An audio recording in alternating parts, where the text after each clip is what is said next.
So object oriented ప్రోగ్రామింగ్లో భాగంగా మనం ముఖ్యమైన కాన్సెప్ట్స్, ఆబ్జెక్ట్ ఓరియంటెడ్ ప్రోగ్రామింగ్కి ఈ కాన్సెప్ట్స్ ఒక ప్రాణం వంటివి అనమాట. క్లాస్ తర్వాత ఆబ్జెక్ట్, మెథడ్, అబ్స్ట్రాక్షన్,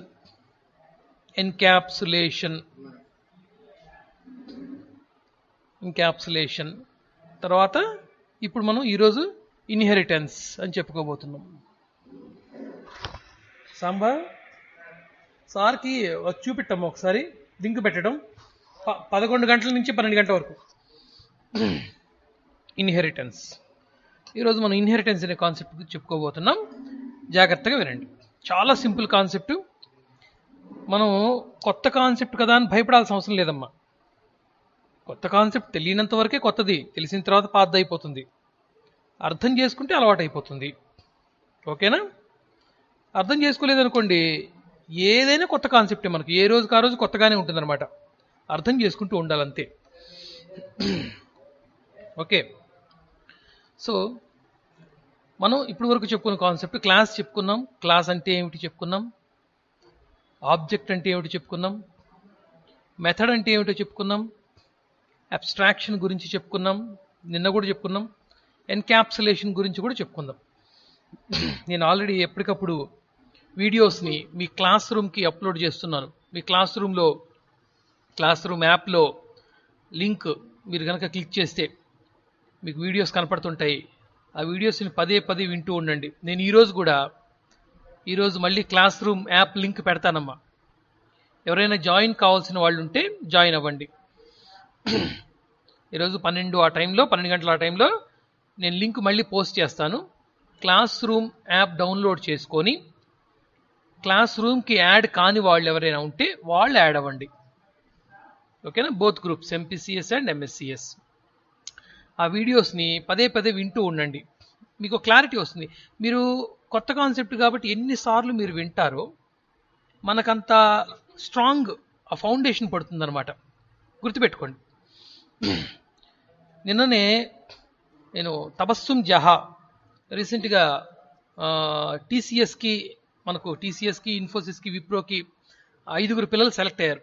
ఆ విషయం మీ అందరికీ తెలుసు. విప్రో ఆల్రెడీ ప్రాసెసింగ్లో ఉంది, ఇన్ఫోసిస్ ఇంకా రావాల్సి ఉంది. టీసీఎస్ ఆల్రెడీ అపాయింట్మెంట్స్ వచ్చేసినాయి. ఒక అమ్మాయి ఆల్రెడీ జాయిన్ అయిపోయింది. ఇంకొక 2 అపాయింట్మెంట్స్ తీసుకునే దశలో ఉన్నారు. ఒక అమ్మాయి జాయిన్ అయిపోయింది. ఆ అమ్మాయికి శాలరీ కూడా ఈ నెల వచ్చేసింది. ఓకేనా? స్టార్టింగ్ శాలరీ అమ్మాయికి 20,000 చిల్లర ఉంటుంది, 20,000 ప్లస్. అంటే ఈ నెల మధ్యలో వచ్చింది కాబట్టి, లాస్ట్ మంత్ మధ్యలో వచ్చింది కాబట్టి, జాయిన్ అయింది కాబట్టి హాఫ్ శాలరీ ఇస్తారు సహజంగా. తెలుసు కదా మీకు. సో వాళ్ళు ఇంటి దగ్గర నుండి వర్క్ చేయమన్నారు. వర్క్ ఫ్రమ్ హోమ్ అంటాం దాన్ని. ఇప్పుడు బయట పరిస్థితులు, కరోనా తీవ్రంగా ఉంది కాబట్టి వాళ్ళు ఇంటి దగ్గరే ఉండి, మార్కాపురంలో ఉండి వాళ్ళు జాబ్ చేయమని చెప్పేశారనమాట. శాలరీ యాజ్ యూజువల్గా పడిపోతూ ఉంటుంది. టీసీఎస్లో జాయిన్ అయినటువంటి పిల్లలకి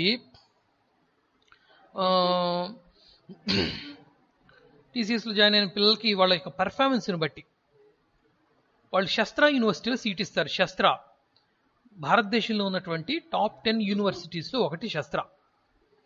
ఈ శస్త్ర యూనివర్సిటీస్లో సీట్ కావాలంటే మనం చాలా కష్టపడాలి. ఇంజనీరింగ్ ఉంటుంది, ఎంసీఏ ఉంటుంది, అన్ని కోర్సెస్ ఉంటాయి అక్కడ. దీంట్లో టీసీఎస్లో కనుక పెర్ఫార్మెన్స్ బాగుంటే వాళ్ళు ఒక సింపుల్ ఎంట్రన్స్ ఎగ్జామ్ పెడతారు. ఆ ఎంట్రన్స్ ఎగ్జామ్లో క్వాలిఫై అవుతాం. మనకు అతి తక్కువ ఫీజులో సెమిస్టర్కి 15,000 రూపాయల ఫీజు మాత్రమే. సెమిస్టర్కి 15,000 ఫీజు. ఎంసీఏ పూర్తి చేసుకోవచ్చు మనం. చిన్న యూనివర్సిటీస్ కాదు, చాలా పెద్ద యూనివర్సిటీ, దేశంలోనే టాప్ మోస్ట్ యూనివర్సిటీలో మనం ఎంసీఏ టీసీఎస్ వాడు ఆఫర్ చేస్తాడనమాట. అంత గొప్ప అవకాశం ఈ రోజున మన కాలేజ్ పిల్లలు దక్కించుకున్నారు. ముఖ్యంగా మనం తెలుసుకోవాల్సింది ఏంటంటే, టోటల్గా ఎంటైర్ ప్రకాశం డిస్ట్రిక్ట్లోనే 2 కాలేజెస్ మాత్రమే ఈ విధంగా అప్రోచ్ అవుతున్నాయి. లైన్లో ఉండండి ఒక నిమిషం. హలో, ఎవరమ్మా?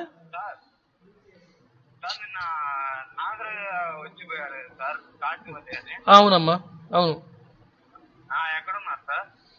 నేను పైన ల్యాబ్లో ఉన్నాను, కాసేపు కూర్చోండి, నేను క్లాస్లో ఉన్నాను. ఒక ఒక అరగంట కూర్చోండి, నేను వస్తాను, నేను మిమ్మల్ని పైకి పిలుస్తానా?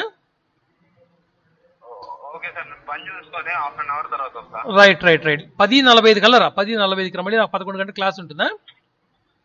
Okay right, okay. సో అలా పిల్లలు సక్సీడ్ అవుతున్నారు. నేను చెప్పేది ఏంటంటే మీకు, అంటే ఎంఎస్సిఎస్ గురించి నాకు అంత అవగాహన లేదు, ఎవరు ఎలా చదువుతారు ఏంటనేది. ఎంపీసీఎస్లో సుమారుగా నాకు తెలిసి ఒక 15 మంది ఉన్నారు పిల్లలు. వీళ్ళకి కాస్తంత ధైర్యం ఉంది, మాట్లాడగలిగిన సమర్థత ఉంది, ధైర్యంగా బోర్డు దగ్గరికి వచ్చి ప్రోగ్రాం రాయగలిగిన స్థితి ఉంది. ఒక డౌట్ వచ్చినప్పుడు సంకోచించకుండా, మాస్టర్ గారు ఏమైనా అనుకుంటారేమో, ఫీల్ అవుతారేమో, ఇలాంటివి లేకుండా చక్కగా వచ్చి వాళ్ళ డౌట్ని ఎక్స్ప్రెస్ చేసి డౌట్స్ని క్లారిఫై చేసుకున్న సంఘటనలు కూడా నేను చాలా చూశాను. ఆడపిల్లలు అబ్బాయిలు ఇద్దరు. కాబట్టి ఇలా మీలో ఎంపీసీఎస్లో నాకు తెలిసినంత వరకు 15 మంది ఉన్నారు అవుట్ ఆఫ్ 120 మెంబర్స్. అలాగే ఎంఎస్సిఎస్లో కూడా ఉండుండొచ్చు, నాకు తెలియదు వాళ్ళ గురించి. ముఖ్యంగా ఇలా కాస్త ధైర్యం ఉన్నవాళ్ళు, కొంచెం తెగింపు ఉన్నవాళ్ళు, కమ్యూనికేషన్ సమర్థత ఉన్నవాళ్ళు, ఇప్పుడు నేను చెప్పే సబ్జెక్టును కనుక జాగ్రత్తగా అర్థం చేసుకుంటే ఖచ్చితంగా మీరు టీసీఎస్కి లేదా ఇన్ఫోసిస్కి, విప్రోకి ఏదో దానికి సెలెక్ట్ అవుతారు. ఈ సంవత్సరం హెచ్సిఎల్ కంపెనీ కూడా నేను ట్రై చేస్తున్నానమ్మా. ఓకేనా? హెచ్సిఎల్ కూడా టీసీఎస్ మాదిరిగానే ఒక మంచి సాఫ్ట్వేర్ కంపెనీ హెచ్సిఎల్. సో 2022 చివరికల్లా మనం ఒక 5 సాఫ్ట్వేర్ కంపెనీస్ని సిద్ధం చేసుకుని పెట్టుకుంటాం, ఒక 5. సో మీరు మీ టాలెంట్, ఇంకా మీరు ఎంత కష్టపడతారో మీ లైఫ్. ఇప్పుడు చూడండి, అమ్మాయి తబస్సుం, అలాగే అంబడిపూడి కుమారి, తర్వాత హరిప్రియ, ముద్దర్ల హరిప్రియ, తర్వాత ఇంకొక అమ్మాయి అనూష, ఇట్లా ఒక 5 పిల్లలు ఉన్నారు, ఆడపిల్లలు. వీళ్ళందరూ కోటీశ్వరులు ఏం కాదమ్మా, సాధారణమైనటువంటి చిన్న చిన్న పనులు చేసుకునేటువంటి పేరెంట్స్ యొక్క పిల్లలు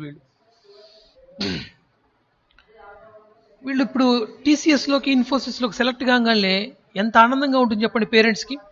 డిగ్రీ పూర్తి కాకుండానే ఒక మల్టీనేషనల్ కంపెనీకి వాళ్ళకి స్టార్టింగ్ శాలరీనే 20+ ఉంటే, జస్ట్ వాళ్ళు ఒక 2 ఇయర్స్ గడిచిన తర్వాత, 2-3 ఇయర్స్ గడిచిన తర్వాత, ఎంసీఏ పూర్తి చేసుకున్న తర్వాత వాళ్ళ శాలరీ రేంజ్ ఏంటి, వాళ్ళ జీవితాలు ఎలా ఉంటాయి, లైఫ్ స్టైల్ ఎలా ఉంటుంది అనేది మనం ఊహించుకోవచ్చు.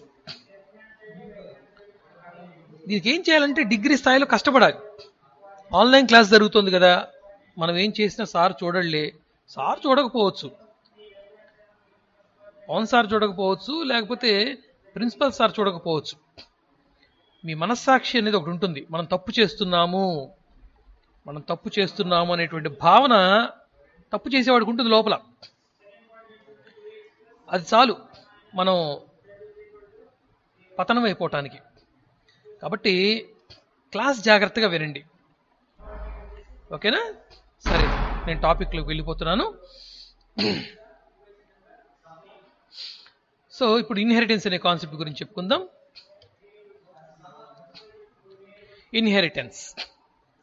ఇన్హెరిటెన్స్ అంటే తెలుగులో వారసత్వము అంటాం. వారసత్వము సహజంగా వారసత్వం ద్వారా మనకు ఏమేమి సంక్రమిస్తాయి అంటే, ఏమేమి వస్తాయి అంటే, ఒకటి ఆస్తులు వస్తాయి, అంటే బిల్డింగ్స్, పొలాలు, ఇట్లా ఏమైనా క్యాష్ ఇట్లా ఏమైనా ఉంటే మనకు వస్తుంది పేరెంట్స్ నుంచి బిడ్డలకి.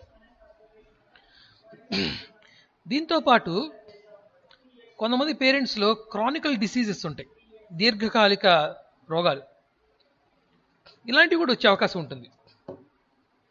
ఏదైనా పేరెంట్స్కు ఉన్నటువంటి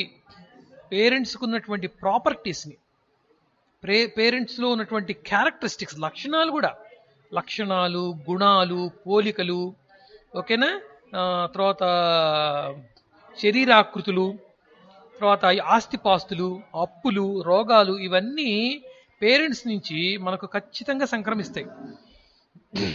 వద్దన్న వస్తాయి.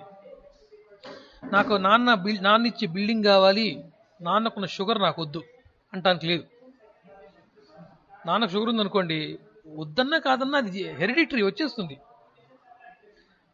ఓకేనా? సో కాబట్టి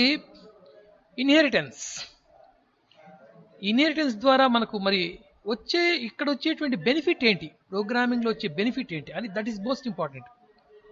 మనం రియల్ లైఫ్లో తీసుకున్నట్లయితే చాలామంది పిల్లలు, మీలోనే చాలామంది పిల్లలు కష్టపడకుండా అతి తక్కువ సమయంలో ఒక పొలానికి ఓనర్ అవుతారు. అంటే తండ్రి నుంచి వస్తుంది మీకు. కష్టపడకుండా నాన్న వ్యాపారానికి మీరు ఓనర్ అవుతారు. మీరేమి స్థాపించలేదు, మీరేమి దాన్ని నడపలేదు. నాన్న కొంతకాలం క్రితం, ఒక 30-40 సంవత్సరాల క్రితం వ్యాపారం మొదలుపెట్టాడు. అంచెలంచెలుగా దాన్ని పెంచుకుంటూ వెళ్ళాడు. ఆయన పెద్దవాడైపోతున్నాడు కాబట్టి మీరు అంది వచ్చారు, ఆటోమేటిక్గా మీరు దాన్ని టేకప్ చేస్తారు. సో ఇక్కడ మీరు 2 పాయింట్స్ చూడాలి. ఒకటి మీకున్నటువంటి టాలెంట్, రెండోది నాన్న నుంచి వచ్చేటువంటి ఆస్తి.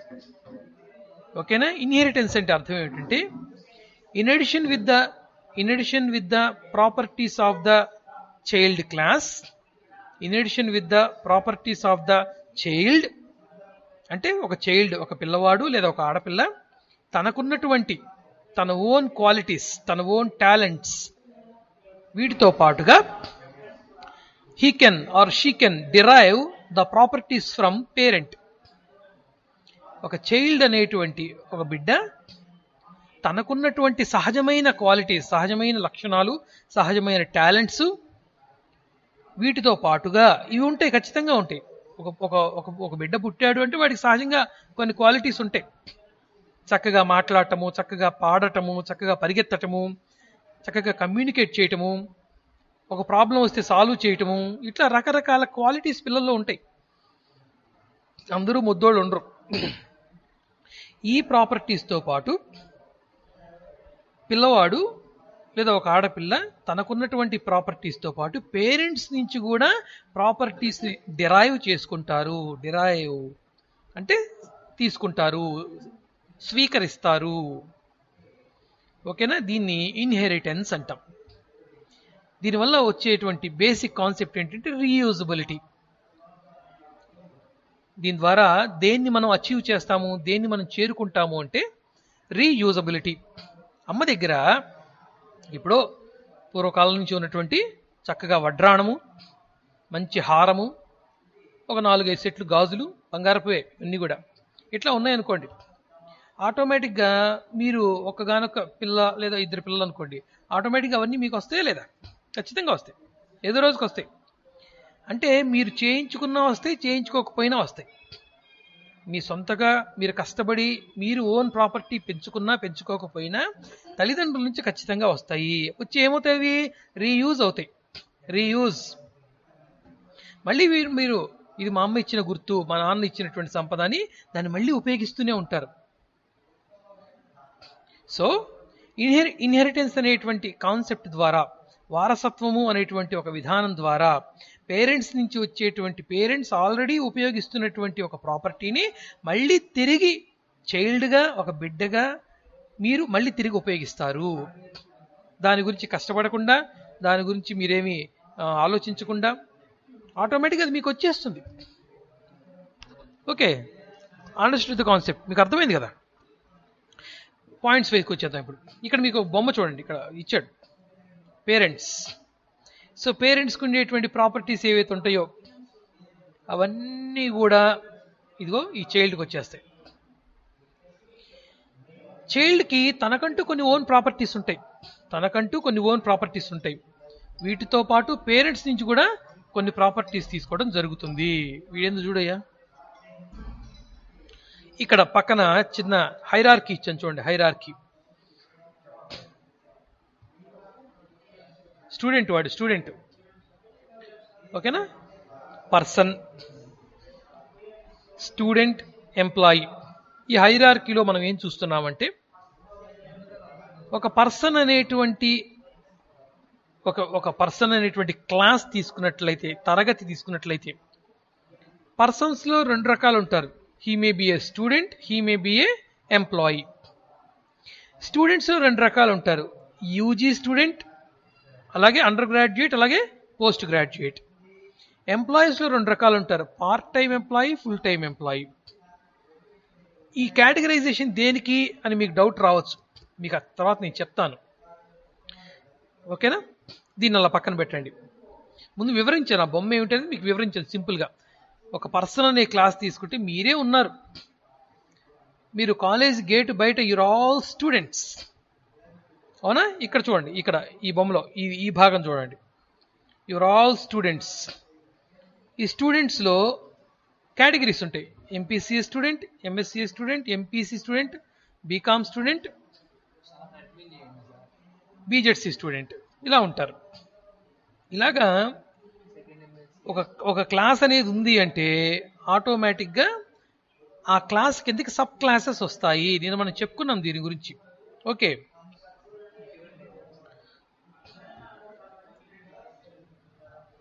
సో దీని గురించి జస్ట్ మీకు వివరించాను అంతే. ఇప్పుడు పాయింట్స్లోకి వెళ్ళిపోదాం. ఏం చెప్తున్నాడో చూద్దాం. Inheritance is the process of creating a new class by acquiring the properties of parent class. ఒక న్యూ క్లాస్ని తయారు చేస్తాం. ఎలా తయారు చేస్తాము? బై అక్వైరింగ్, పేరెంట్ క్లాస్ నుంచి కొన్ని ప్రాపర్టీస్ని కానీ అన్ని ప్రాపర్టీస్ని కానీ తీసుకోవడం ద్వారా, సేకరించడం ద్వారా మనం ఒక న్యూ క్లాస్ని తయారు చేస్తున్నాము. ఓకేనా? సో ఇక్కడ మనం బొమ్మలో చూసినట్లయితే ఇక్కడ పేరెంట్స్ ఉన్నారు, అమ్మ నాన్న. వీళ్ళకి ఒక సంతానం, వీళ్ళకి ఒక బిడ్డ పుట్టాడు. సో ఈ సంతానానికి సహజంగా ఏమొస్తాయి? The properties of father, the properties of mother. మనం చెప్తూ ఉంటాం కదా అప్పుడప్పుడు, మనం ఇంట్లో పిల్లలు ఎవరైనా ఇట్లా చిన్న పిల్లలు ఉన్నారనుకోండి, వీడి ముక్కు మా తాతది, వీడి చెవులు మా నాయనమ్మవి, అవునా? వీడచ్చం మా అమ్మమ్మలాగా మాట్లాడుతున్నాడు, వీడచ్చం మా నాన్నలాగా చూస్తున్నాడు. ఇట్లా మనం ఏవో పోలికలు చెప్పుకుంటూ ఉంటాం. సో ఒక చైల్డ్ అనేది ఎలా తయారవుతుంది అంటే, ఎలా ఈ ప్రపంచంలోకి వస్తుంది అంటే by acquiring the properties of పేరెంట్కి సంబంధించినటువంటి సహజమైన లక్షణాలను తీసుకొని ఆ బిడ్డ ఈ ప్రపంచానికి పరిచయం అవుతాడనమాట. నేను వాస్తవ ప్రపంచంలో ఉన్న విషయం చెప్తున్నాను. అలాగే మనం ఒక క్లాస్ తయారు చేస్తున్నాము అంటే ఆ క్లాస్ని ఒక పేరెంట్ క్లాస్ సహాయంతో, వేరొక క్లాస్ సహాయంతో, వేరొక క్లాస్లో ఉన్నటువంటి క్లాస్ ప్రాపర్టీస్ ఏముంటాయి? ఒక క్లాస్లో ఏముంటాయి? Member data, member function. Member data అంటే వేరియబుల్స్, మెంబర్ ఫంక్షన్స్ అంటే మెథడ్స్. ఓకేనా? ఒక క్లాస్లో ఉన్నటువంటి వేరియబుల్స్, మెథడ్స్, ఈ రెండే క్లాస్ యొక్క ప్రాపర్టీస్. ఓకేనా? మనం వాస్తవ ప్రపంచంలోకి వస్తే ఒక నాన్నకు సంబంధించినటువంటి ప్రాపర్టీస్ ఏముంటాయి అంటే, ఆస్తులు అప్పులు పక్కన పెట్టేసేయండి, తన శరీర భాగాలు ఇవి డేటా మెంబర్స్, తన ఆలోచనలు ఇవి మెథడ్స్. ఓకేనా? ఇప్పుడు ఈ తండ్రికి బిడ్డ పుట్టాడు. సో బిడ్డ పుట్టినప్పుడు ఏమవుతుంది? ఖచ్చితంగా ఆ తండ్రికి ఉండేటువంటి లేదా తల్లికి ఉండేటువంటి శరీర ఆకృతులు ఈ బిడ్డకు వచ్చే అవకాశం ఉంటుంది, ఆలోచన స్థితి ఈ బిడ్డకు వచ్చే అవకాశం ఉంటుంది. సో ఇప్పుడు చైల్డ్ అనేటువంటి ఒక క్లాస్ తయారైంది. చైల్డ్ క్లాస్ ఎలా తయారైంది? బై అక్వైరింగ్, పేరెంట్స్ యొక్క ప్రాపర్టీస్ని తీసుకోవటం ద్వారా ఒక న్యూ క్లాస్ తయారైంది. అలాగే ఆ న్యూ క్లాస్కి తన ఓన్ ప్రాపర్టీస్ కూడా ఉంటాయి, అన్నమాట. సో ఒక చైల్డ్ క్లాస్ అనేది తనకున్నటువంటి ప్రాపర్టీస్తో పాటు పేరెంట్ క్లాస్ యొక్క ప్రాపర్టీస్ని కూడా తీసుకొని ఒక చైల్డ్ క్లాస్ తయారైనట్లయితే దాన్ని ఇన్హెరిటెన్స్ అంటాం. అదే చెప్తున్నాడు ఫస్ట్ పాయింట్లో. Inheritance is the process of creating a new class. కొత్త క్లాస్ని తయారు చేయబోతున్నాం. బ్రాకెట్లో ఇచ్చాను చైల్డ్ అని. ఎలాగా? By acquiring the properties of parent class. ఓకేనా? Through inheritance. రెండో పాయింట్ చూడండి. Through inheritance the programmer can create new class. Child class తయారు చేసి చైల్డ్ క్లాస్ని ఏమంటామంటే మనం సబ్ క్లాస్ అనొచ్చు, డిరైవ్డ్ క్లాస్ అనొచ్చు, చైల్డ్ క్లాస్ అనొచ్చు. ఓకేనా? ఒక చైల్డ్ క్లాస్ తయారవుతుంది. ఎట్లాగా? With the same behaviour of the existing class, అంటే పేరెంట్ క్లాస్. పై పాయింట్ రెండో పాయింట్ ఒకటే. ఓకేనా? ఒక ప్రోగ్రామర్ అనేవాడు ఇన్హెరిటెన్స్ అనేటువంటి విధానం ద్వారా ఒక న్యూ క్లాస్ని తయారు చేస్తాడు. ఎలా తయారు చేస్తాడు? ఆల్రెడీ ఉన్నటువంటి క్లాస్, ఆ క్లాస్ యొక్క ప్రాపర్టీస్ని కూడా కలుపుకుంటూ చైల్డ్ క్లాస్ని తయారు చేస్తాడు. ఓకేనా? నెక్స్ట్ మూడో పాయింట్, మీరు కాన్సెప్ట్ లాగానే వినండి. క్లాస్ ఎలా తయారు చేస్తాం ఏంటి, మనం ఇంకా దాని జోలికి పోలేదమ్మా. మనం అందుకని జనరిక్ కాన్సెప్ట్ చెప్పుకుంటున్నాం. పేరెంట్స్, పిల్లలు, ఇలా కాన్సెప్ట్ చెప్పుకుంటే మీకు గుర్తుంటుంది బాగా. మూడో పాయింట్ ఏమిటి? Inheritance makes possible the concept of reusability. ఇందాక చెప్పుకున్నాం మనం. ఇన్హెరిటెన్స్ అనేది దేన్ని పాసిబుల్ చేస్తుంది అంటే రీయూజబిలిటీని పాసిబుల్ చేస్తుంది. నాన్న ఒక బైక్ కొన్నాడు, ఒక బుల్లెట్ కొన్నాడు 1,00,000 పెట్టి. నాన్న పెద్దవాడైపోయాడు, బండి చక్కగా ఉంది, ఎక్కడ డ్యామేజ్, నాన్న చాలా జాగ్రత్తగా వాడతాడు కాబట్టి బండి ఎక్కడ డ్యామేజ్ కాలేదు. కొన్నప్పుడు ఎంత మైలేజ్ వస్తుందో ఇప్పుడు అంతే మైలేజ్ వస్తుంది, అంత చక్కగా మెయింటైన్ చేశాడు నాన్న. వెంటనే నానే ఉంటాడు, అరే నువ్వు ఉద్యోగానికి వచ్చావు కదా, ఇదిగో ఈ బండి తీసుకెళ్ళి బాగుంటుందని చెప్తాడు. అక్కడ ఏమైంది? నాన్న కొంతకాలం తన అవసరాల కోసం, తన ఉద్యోగం, తన వ్యాపారం, తన వాటి కోసం ఆ బండి వాడుకున్నాడు. ఆటోమేటిక్గా చైల్డ్, మీరు ఎప్పుడైతే ఉద్యోగానికి చేరుకున్నారో ఆ బండి మీ చేతిలో పెట్టేశాడు. రీయూజబిలిటీ, నాన్న ఉపయోగించాడు, మీరు ఉపయోగిస్తున్నారు. ఇన్హెరిటెన్స్ ద్వారా సంక్రమించింది మీకు, అది వారసత్వంగా సంక్రమించింది. నాన్న మీకే ఇస్తాడు, అంతేగాని ఎవరికి పడితే వాళ్ళకి ఇవ్వరు కదా. సో ఒక పేరెంట్ తనకున్నటువంటి ప్రాపర్టీని చైల్డ్కి గనక అప్పగించినట్లయితే దాన్ని ఇన్హెరిటెన్స్ అంటాము. ఇలా అప్పగించడం ద్వారా ఏం జరుగుతుంది అంటే రీయూజ్ జరుగుతుంది, మళ్ళీ తిరిగి దాన్ని వినియోగించడం జరుగుతుంది. ఇక్కడ ఇచ్చాడు చూడండి బ్రాకెట్లో, మూడో పాయింట్ బ్రాకెట్లో, means the variables and methods existed in parent class can be reused in child class. ఏవైతే వేరియబుల్స్, ఏవైతే మెథడ్స్ పేరెంట్ క్లాస్లో ఉన్నాయో అవి తిరిగి మళ్ళీ చైల్డ్ క్లాస్లో ఉపయోగించడం జరుగుతుంది. అర్థమైందా? తర్వాత నాలుగో పాయింట్, ఇన్హెరిటెన్స్. అర్థమవుతుంది కదా మీకు కాన్సెప్ట్.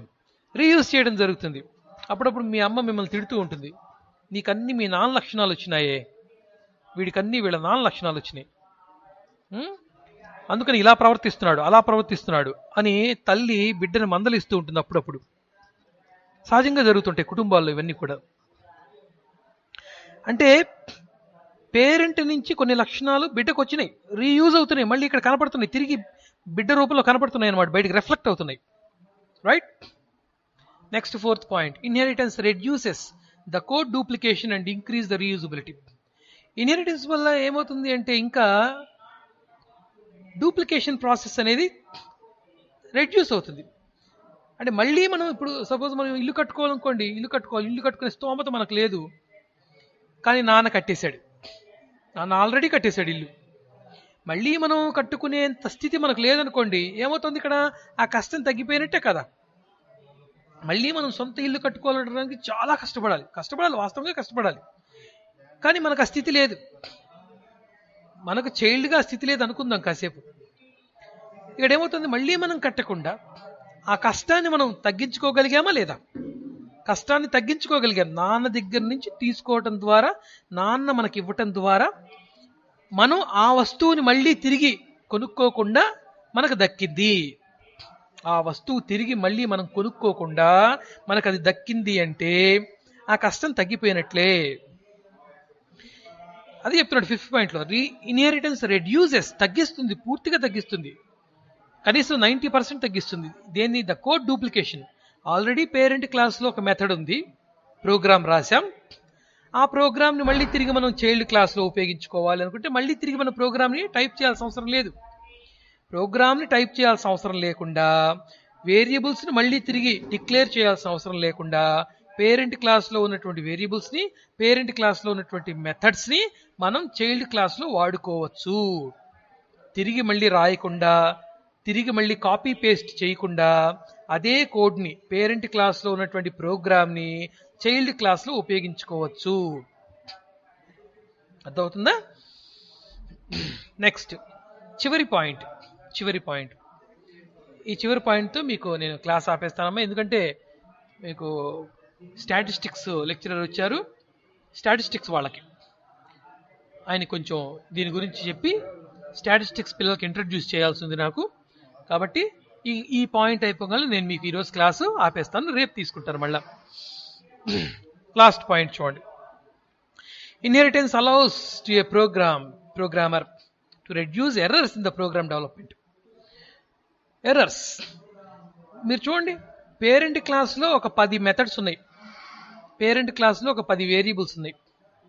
మళ్ళీ అదే 10 మెథడ్స్లో ఉన్న ప్రోగ్రామ్ని మళ్ళీ మనం చైల్డ్ క్లాస్లో రాయాలనుకోండి, ఒక లైన్ తప్పుపోవచ్చు, ఎక్కడైనా సెమీకోలన్ మిస్ కావచ్చు, ఇంకెక్కడైనా లాజిక్ మిస్ కావచ్చు, ఇలాంటి ప్రాబ్లమ్స్ ఉంటాయి. అవునా కదా? ఇప్పుడు మనం చూడండి, అప్పుడప్పుడు మనం పని చేస్తుంటాం, చాలా గమ్మత్తైన పని. మనం కాలేజీకి రావటం ఒక వారం రోజులు డిలే అయిందనుకోండి, మనం వేరే అవసరాల కోసం వేరే ఊరు పోయాం, నెల రోజులు రాలేదు కాలేజీకి, ఏదో 2 నెలలు రాలేదు. ఈ లోపల maths, physics, computers, Telugu, English ఇట్లా అన్ని సబ్జెక్ట్స్ మన కోసం ఆగవు కదా. చకచక పాఠాలన్నీ అయిపోయినాయి. 2 నెలల పాఠాలు మన దగ్గర నోట్స్ లేదు. ఏం చేస్తాము? ఎవరిస్తారు మనకు నోట్స్? ఎగ్జామ్స్ వచ్చేస్తాయి.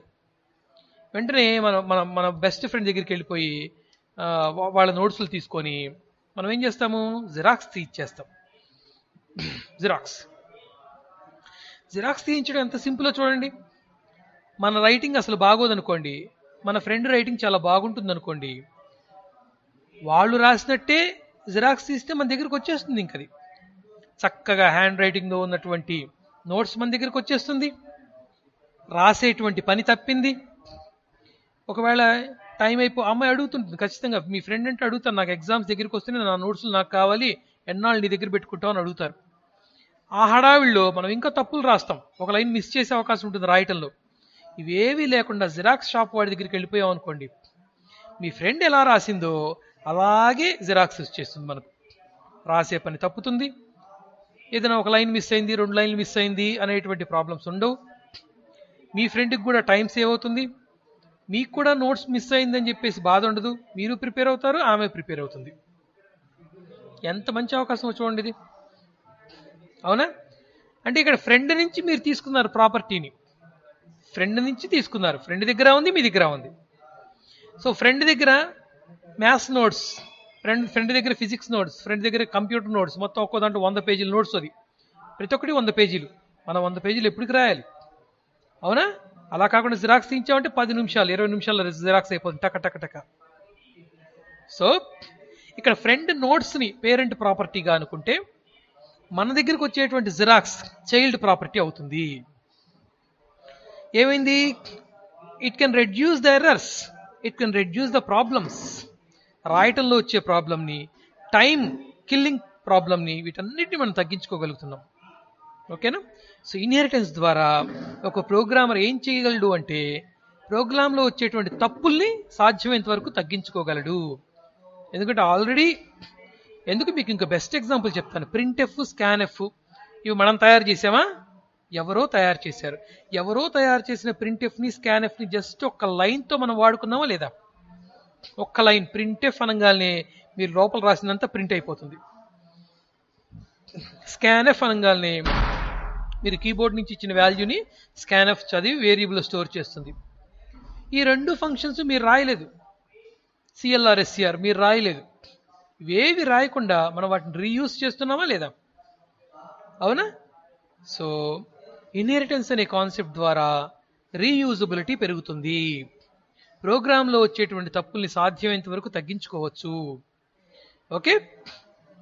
So this is the concept.